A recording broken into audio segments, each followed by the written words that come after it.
Hello class 12 chapter 7 integration. यहाँ पर most important question है पार्ट 5। अब यहाँ पर देखिए क्वेश्चन क्या बोला गया है, इंटीग्रेशन साइन की power 2/3 x cos cube x d x. अब यहाँ पर कैसे सॉल्व करेंगे, जो आंसर आ रहा है सिंपल सा है। सबसे पहले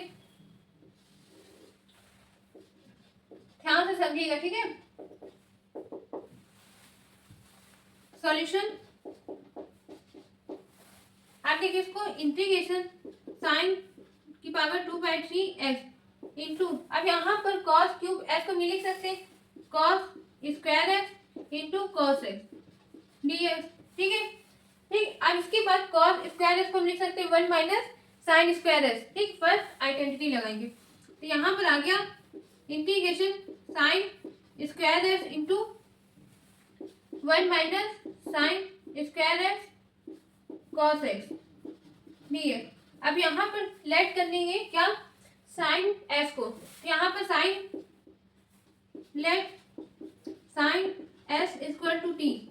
अब differentiate both side with respect to S की करेंगे तो यहाँ पर क्या आएगा, cos x d x equal to d t, ठीक। अब यहाँ पर देखिए इसकी वैल्यू क्या आ गई डी टी, और यहाँ पर हमने साइन एस को क्या मान लिया था टी, तो यहाँ पर आ जाएगा इंटीग्रेशन टी की power 2/3 into 1 minus T square. अच्छा, आपके मन में आ रहा है टी कैसे लेंगे, यहाँ पर देखिए इसको हम ऐसे भी लिख सकते हैं, आपको मैंने बताया था, याद होगा साइन स्क्वायर एस को, तो इसको मैं ऐसे लिख सकते हैं ना, साइन एस का होल स्क्वायर लिख सकते हैं ऐसे। यहाँ पर साइन एस का होल 2/3, तो यहाँ पर हमने लिख लिया। आप क्या करेंगे यहाँ पर डी टी, ठीक, इस पूरे की वैल्यू क्या लिखते हैं डी टी। अब यहाँ पर देखिए t की पावर 2/3 को क्या करेंगे, अंदर से मल्टीप्लाई कर देंगे, तो यहाँ पर आ जाएगा इंटीग्रेशन t की पावर 2/3 माइनस t की पावर, अब यहाँ पर देखिए पावर क्या हो जाती है, मल्टीप्लाई में ऐड हो जाती है, तो यहाँ पर क्या आ जाएगा 8/3 dt। अब क्या करेंगे, यहाँ पर देखिए ये दो है, एक बार इंटीग्रेशन इसके साथ करेंगे और एक बार इसके साथ, तो चलिए करते हैं इंटीग्रेशन t की power 2/3 dt minus integration t की पावर 8/3 dt, ठीक है। अब इसके बाद यहाँ पर देखिए सॉल्व करें, s की पावर n का फॉर्मूला क्या होता है, इंटीग्रेशन s की पावर n ds का फॉर्मूला होता है s की power n+1 upon n+1 plus c। तो यहाँ पर वही फॉर्मूला अप्लाई होगा, तो क्या करेंगे d की पावर 2/3 प्लस 1 करेंगे कितना आएगा 5/3, ठीक है। यहाँ पर भी लिखिए 5/3 माइनस ऐसे यहाँ पर भी t की पावर 8/3, तो यहाँ पर एक प्लस करें कितना आएगा 11/3 अपॉन में 11/3 प्लस c। अब यहाँ पर देखिए 3 डिवाइड में ऊपर जाएगा मल्टीप्लाई में, और t की वैल्यू क्या लेट की थी हमने साइन s को, तो यहाँ पर साइन s पुट कर देंगे, तो यहाँ पर आ गया 3 साइन s का होल 5/3 अपॉन में 5, यहाँ पर माइनस ऐसे यहाँ पर देखिए साइन एस का होल 11/3, यहाँ पर 3 और यहाँ पर 11 प्लस सी, ये आंसर आ गया। देखिए क्या किया मैंने, 3 डिवाइड में था ऊपर भेज दिया, यहाँ पर मल्टीप्लाई हो गया 3/5। अब टी की वैल्यू हमने लेट की थी साइन एस, तो यहाँ पर पुट कर दिया साइन एस 5/3, और यहाँ पर भी टी की वैल्यू पुट कर दी साइन एस, यहाँ पर क्या है पावर में 11/3 प्लस सी, ये आंसर आ गया। बहुत अच्छा क्वेश्चन था ये, इसको कम से कम 2 बार प्रैक्टिस करिएगा। आप मिलते हैं अगले नेक्स्ट क्वेश्चन में। अब देखिए क्लास क्वेश्चन नंबर सेकंड में क्या है, in bracket tan inverse s की power 4 1 plus s square ds। अगर आपको फॉर्मूला याद होगा और जितनी बार आप प्रैक्टिस करेंगे तो आपको आइडिया लग जाएगा यहाँ पर क्या करना है। अगर आपने प्रैक्टिस नहीं की तो आपको दिक्कत होगी, ठीक है। सबसे पहले सॉल्यूशन आप यहाँ पर देखिए लेट करेंगे tan inverse s equal to t on differentiate both side with respect to s के करेंगे, तो यहाँ पर क्या आएगा 1 upon 1 plus s square d s equal to d t, ठीक। अब इसके बाद देखिए d s upon 1 plus s square की वैल्यू क्या आ गई टी टी, और यहाँ पर हमने tan इनवर्स s को क्या मान लिया था t मान लिया था, तो यहाँ पर आ गया इंटीग्रेशन t की पावर 4 टी टी, ठीक। अब यहाँ पर s की पावर n का फॉर्मूला लगाएंगे तो क्या होगा, पावर ऐड हो जाएगी और जो आया पावर वो अपॉन में आ जाएगा, तो क्या आएगा t की पावर 5 अपॉन में 5 प्लस 3। अब देखिए t की वैल्यू पुट कर देंगे tan inverse s whole 5 upon में 5 प्लस 3। ये आंसर आ गया। बहुत सिंपल क्वेश्चन था, पर लेकिन क्वेश्चन में तब आपको आसान लगेगा जब आप खूब प्रैक्टिस करेंगे और आपको आइडिया लग जाएगा कि यहाँ पर क्या लेट करना है और क्या करना है। इसको अच्छे से प्रैक्टिस करिएगा। अब हम मिलते हैं अगले नेक्स्ट क्वेश्चन में। अब देखिए class question number third. Question number third में क्या बोले गया, integration x square 1 plus s की पावर 6 ds। अब यहाँ पर देखिए क्या करें ऐसा जो आंसर आ जाए, और यहाँ पर देखिए ध्यान से सॉल्यूशन क्या करें। यहाँ पर इंटीग्रेशन एक्स स्क्वायर अपॉन में 1 प्लस एस की पावर 6 को हम ऐसे लिख सकते ना, एस क्यूब का होल स्क्वायर ds। पावर क्या हो जाती है, मल्टीप्लाई हो जाएगी, 2 3 जा 6 वही है, ठीक। मतलब हमको ऐसे लिख सकते हैं।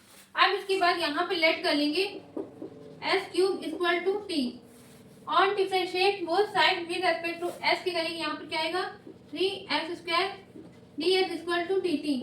तो मतलब यहाँ पर एस स्क्वायर डी एस की वैल्यू निकालेंगे टी टी अपॉन 3 आ जाएगा, ठीक। अब ध्यान से समझिएगा, यहाँ पर इसकी वैल्यू क्या आ गई टी टी अपॉन 3, ठीक है। अब यहाँ पर क्या करेंगे इंटीग्रेशन 1 अपॉन 1 प्लस यहाँ पर एस क्यूब को मानिए 30, तो यहाँ पर T square T t upon 3, ठीक है। अब 1 अपॉन 3 क्या है, कांस्टेंट टर्म है तो बाहर आ जाएगा 1 upon 3 integration 1 upon 1 plus T square T T. अब देखिए यहाँ पर फॉर्मूला यहाँ पर क्या है 1 upon 1 plus x square d S को क्या होता है integration tan inverse x plus 3, ठीक है। अब यहाँ पर देखिए क्या लिखेंगे 1 upon 3 tan inverse T plus 3, ठीक है। अब टी की वैल्यू पुट करेंगे क्या आएगा 1 upon 3 tan inverse s cube plus 3। ये आंसर आ गया। अच्छा क्वेश्चन था, इसको 2 बार प्रैक्टिस करिएगा। आप हम मिलते हैं अगले नेक्स्ट क्वेश्चन में। अब देखिए class question number 4। Question number 4 में क्या बोला गया है integration S square tan inverse s cube upon में 1 प्लस एस की पावर 6 ds। अब यहाँ पर क्या लेट करें तो ये बन के आ जाए s square upon 1 plus s की पावर 6। तो चलिए सॉल्यूशन लेट करेंगे tan inverse s cube equal to t, ठीक है। अब यहाँ पर on differentiate both side with respect to S की करेंगे d by d tan inverse s क्या होता है 1 अपॉन 1 प्लस एस स्क्वायर। अब यहाँ पर एस के प्लेस में क्या है एस क्यूब, तो यहाँ पर 1 अपॉन देखिएगा ध्यान से 1 अपॉन 1 प्लस एस क्यूब का होल स्क्वायर करेंगे क्या आएगा यहाँ पर पावर मल्टीप्लाई तो क्या हो जाएगा एस की पावर 6। तो यहाँ पर क्या आ गया एस की पावर 6। फिर से करेंगे d by D S cube को तो क्या आएगा इंटू 3 एस स्क्वायर, पावर आगे और एक पावर कम, ठीक। अब यहाँ पर d s equal to d t, ठीक है। अब हमको यहाँ पर s square upon 1 plus s square sorry s की पावर 6 डी एस की वैल्यू निकालनी है। तो यहाँ पर आएगा d s equal to t t upon 3, ठीक है।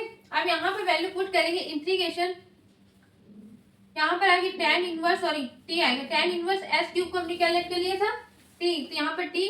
अब इस पूरे वैल्यू क्या आ गई टी टी अपॉन 3। अब यहाँ पर 1 अपॉन 3 क्या है कांस्टेंट है में बाहर आ जाएगा क्या आएगा 1 upon 3 integration t T T. अब यहाँ पर देखिए इंटीग्रेशन s की पावर n का फॉर्मूला यहाँ पर हमने लिखा है यही अप्लाई होगा। तो यहाँ पर आएगा 1 upon 3 T square upon 2 plus 3। अब नेक्स्ट यहाँ पर आगे 1 अपॉन 6 टी की वैल्यू क्या हमने लेट की थी tan इनवर्स एस क्यूब, अब यहाँ पर होल स्क्वायर प्लस 3। ये आंसर आ गया। अच्छा क्वेश्चन था बहुत, इसको आप मैथ्स में यही कहा जाता है जितनी बार आप प्रैक्टिस करेंगे उतना आपके लिए आसान हो जाएगा और आगे जो भी क्वेश्चन आएंगे तो आपको आइडिया लग जाएगा। अब हम मिलते हैं अगले नेक्स्ट क्वेश्चन में, इसको प्रैक्टिस करिए।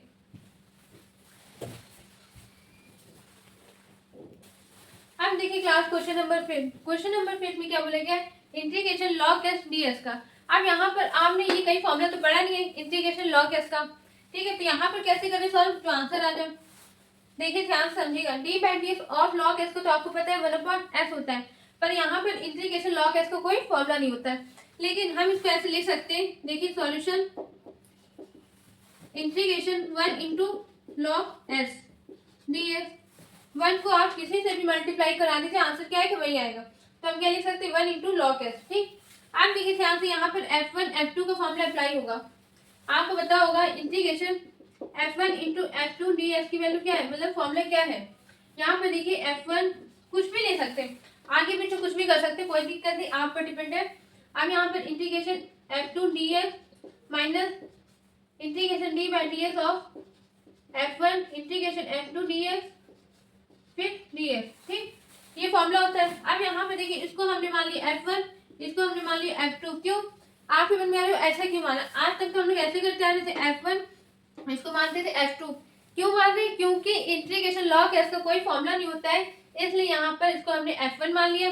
अगर हम इसको F2 रखेंगे तो क्या आएगा, इंटीग्रेशन F2 में आ जाएगा ना, आ जाएगा, इसलिए हमने इसको क्या मान लिया F1, इसको मान लिया F2। ठीक, अब इसके बाद देखिए फॉर्मूला अप्लाई करते हैं, log s integration 1 ds minus integration in bracket d by dx log s फिर इंटीग्रेशन 1 ds फिर ब्रैकेट क्लोज ds। ठीक है, फॉर्मूला अप्लाई कर लिया। अब इसके बाद देखिए next log s into integration 1 ds का क्या होता है, इंटीग्रेशन ds का क्या होता है x प्लस सी। तो यहाँ पर क्या हो गया into x minus integration d by dx of log s का होता है 1 अपॉन s। तो यहाँ पर आ गया 1 अपॉन s। अब देखिए यहाँ पर इंटीग्रेशन 1 ds का क्या है s, यहाँ पर आ गया इंटू में s, अब यहाँ पर ds। ठीक है, s से s क्या हो गया कैंसिल, बचा क्या यहाँ पर 1। तो यहाँ पर देखिए क्या हो गया s into log s minus integration 1 ds का क्या आएगा x प्लस सी। आप चाहे तो इसको अच्छे से लिख के दिखा सकते हैं, यहाँ पर कुछ नहीं बचा तो इंटीग्रेशन 1 ds। आप क्या होगा नेक्स्ट स्टेप में s into log S minus x plus c, ये आंसर आ गया। ठीक है, आप चाहेंगे तो इसको खूब प्रैक्टिस करिएगा, यहाँ पर आप पर डिपेंड है, आप इतना स्टेप दिखाएंगे उतना अच्छा लगता है कॉपी में देखने में। आप यहाँ पर इसको अच्छे से 2 बार प्रैक्टिस करिएगा। अब हम मिलते हैं अगले नेक्स्ट वीडियो में नेक्स्ट टॉपिक के साथ। Thank you.